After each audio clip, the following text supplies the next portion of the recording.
Blessed day sa inyo lahat mga kapatid. Welcome muli sa ating social media apostolate na Salmut Salita. Ngayon po ay araw ng Martes, June 10, 2025.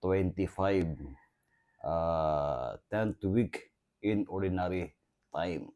Ang ating ebanghelyo mga kapatid sa araw na ito ay mula sa ebanghelyo ni San Mateo chapter 5 verses 13 to 16. Sa ebanghelyong ito, pinapaalala ni Kristo ang bilang mga Kristiyano kung ano ang inaasahan para sa atin.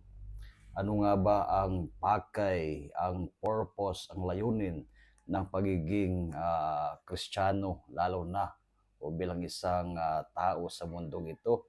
Tayo ba'y nabubuhay para mabuhay lamang, na gawin natin mga gusto natin? Dapat ang buhay natin ay mayroong impact sa buhay ng iba, at lalo na sa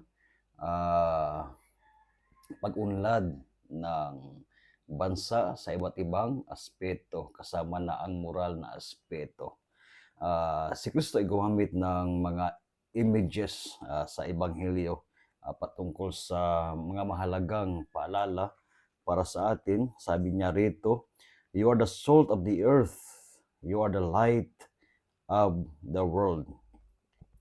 You are the salt of the earth, but if salt loses its taste, which can it be seasoned?" So, kayo ang asin ng mundo. Pag ang asin ay mawalan ng lasa, ano pa ang pakinabang nito? Ano pa ang pakinabang nito? You are the light of the world. Ang isang ilaw ay hindi pwede itago, ilagay sa ilalim ng katre.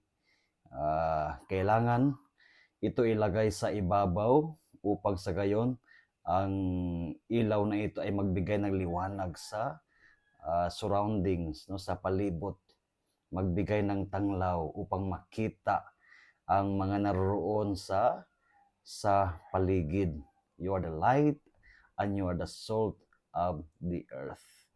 Bilang Kristiyano, ito ang inasahan natin na bilang asin. Kailangan tayo ay magbigay ng meaning, ng sigla, ng buhay sa mundong ito, no, sa mga tao na kakasalamuha natin. Hindi pwede na parang walang pakinabang, walang silbi ang buhay natin sa mundong ito at sa buhay ng ating kapwa. At bilang liwanag, kailangan ang buhay natin ay nagbibigay ng tanglaw, no? Kung sino yung mga naggulumihanan ay sa pamamagitan ng ating pamumuhay, sila ay maliwanagan, nagagabayan. At bilang liwanag, sana tumutulong tayo na makita natin ang paroroonan, no, na puno ng pag-asa. Kaya ito ay isang hamon bilang mga Kristiyano. Tayo ay nagdiwang na ng napakahabang pagdiriwang ng Pasko ng muling pagkabuhay. Ano nga bang inaasahan sa atin, di ba? Nagdiriwang tayo itong nakaraang linggo ng Pentecostes, no? The importance of the Holy Spirit. Anong gagawin ng Espiritu Santo na tinanggapan natin nung tayo binyagan? Ay di ba natin sisikapin na maging asin at maging liwanag sa mundong ito? Sana mga kapatid ay sikapin natin at payabungin natin ang mga biyaya ipinagkaloob ng Diyos sa atin.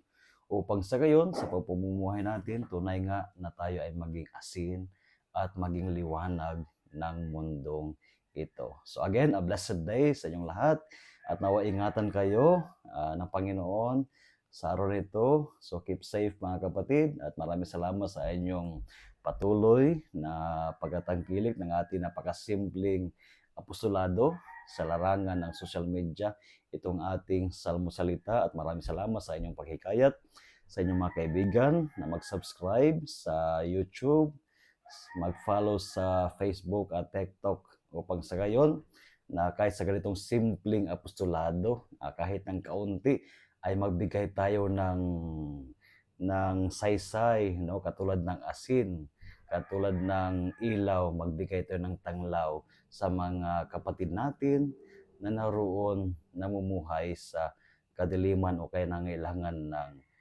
gabay sa buhay. And of course, rest assured of my prayers for each one of you. So again, a blessed day sa inyong lahat.